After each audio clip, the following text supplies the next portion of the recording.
Isang matagumpay na operasyon ang naisakatuparan ng mga otoridad dahil sa pagkakahuli sa isang suspect na tinaguriang high-value individual at nasamsam mula sa kanya ang mahigit 3 milyong pisong halaga ng shabu sa Cebu City.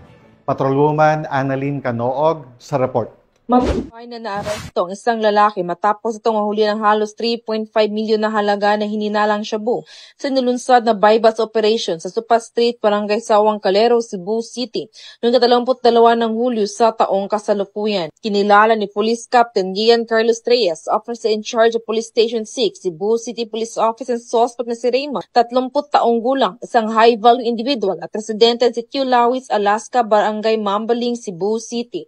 Dako alas 4:25 na madaling araw na magsagawa ng bypass operation ang Station Drug Enforcement Team na kung saan naaresto ang nasabing suspect.